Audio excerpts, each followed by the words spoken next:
Assalamualaikum warahmatullahi wabarakatuh. Alhamdulillah, hari ini kita bertemu kembali untuk belajar PPKN. Nah, sebelum mulai pembelajaran, kita awali dengan membaca basmalah. Bismillahirrahmanirrahim. Baik anak-anak, Ustazah akan mengajak anak-anak untuk belajar bagaimana kita bersikap untuk menyayangi tumbuhan dan hewan. Lalu, bagaimana sikap-sikap baik kita terhadap sesama manusia.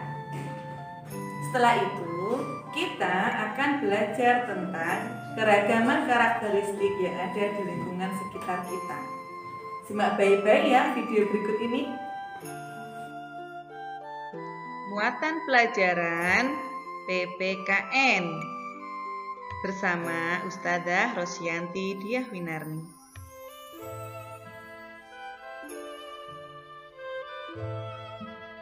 Tujuan pembelajaran kali ini yaitu siswa dapat memahami arti gambar pada lambang negara Garuda Pancasila yang sesuai dengan sikap menyayangi makhluk hidup.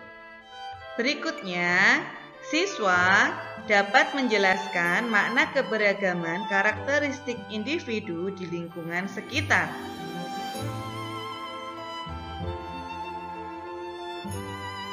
Anak-anak, bagaimana cara kita mensyukuri keragaman tumbuhan dan hewan? Ya, kita bisa berterima kasih kepada tumbuhan dan hewan dengan cara menyayanginya. Berikutnya, kita bisa merawatnya dengan baik. Lalu kita bisa menjaganya dan kita bisa memelihara dengan baik.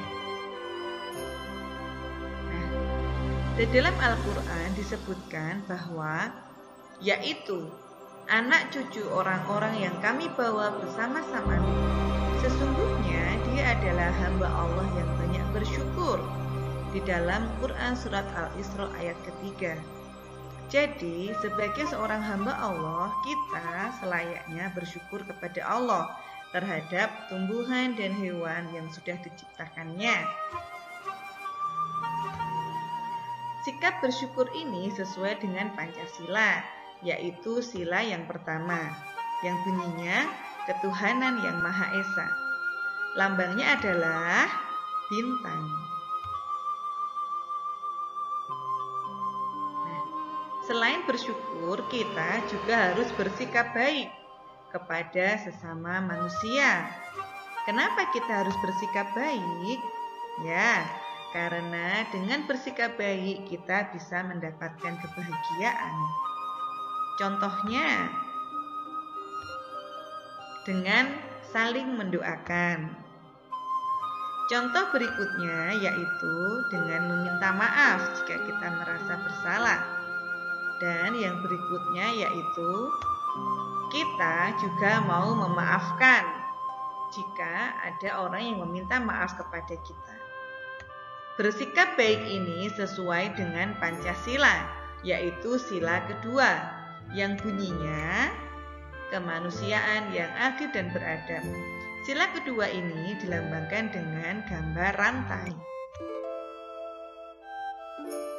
Nah, di lingkungan kita juga terdapat keberagaman.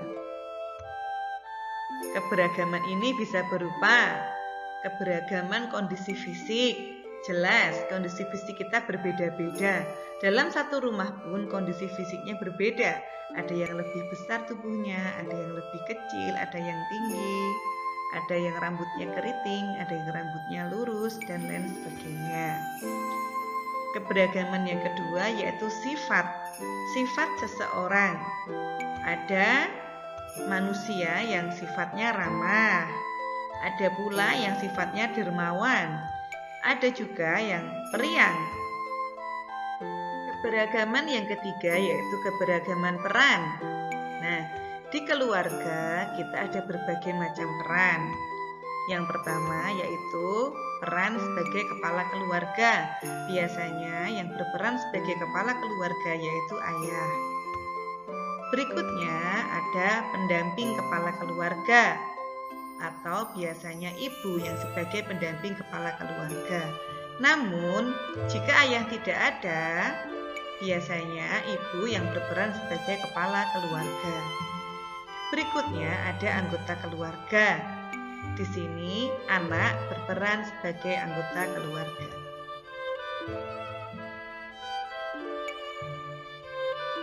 Peran kita yang lain di sekolah misalnya. Di sekolah ada berbagai macam peran, terutama di SDIP Ihsanul Fikri. Ya, ada yang berperan sebagai kepala sekolah, sebagai guru atau ustadz dan ustadzah, sebagai pelajar atau siswa, sebagai marbot masjid. Apakah marbot masjid? Ya, biasanya yang bertanggung jawab terhadap kebersihan masjid. Ya, ada juga yang berperan sebagai satpam atau petugas keamanan. Ada juga yang berperan sebagai karyawan tata usaha, sebagai karyawan logistik ya, yang menyiapkan konsumsi kita semua, dan juga sebagai petugas kebersihan.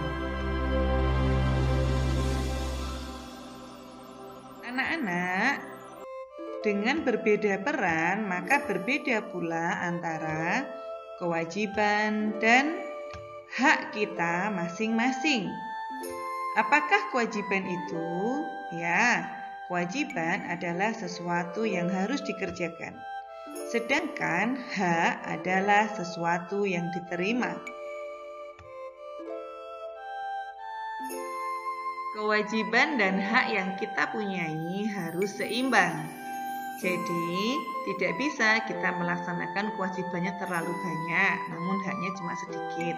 Dan sebaliknya, kita menuntut hak terlalu banyak namun tidak melaksanakan kewajiban atau tugas kita. Itu tidak bisa. Jadi harus seimbang kedua-duanya. Nah, keseimbangan antara kewajiban dan hak ini sesuai dengan Pancasila, yaitu sila yang kelima. Bunyinya, keadilan sosial bagi seluruh rakyat Indonesia. Sila kelima ini dilambangkan dengan padi dan kapas.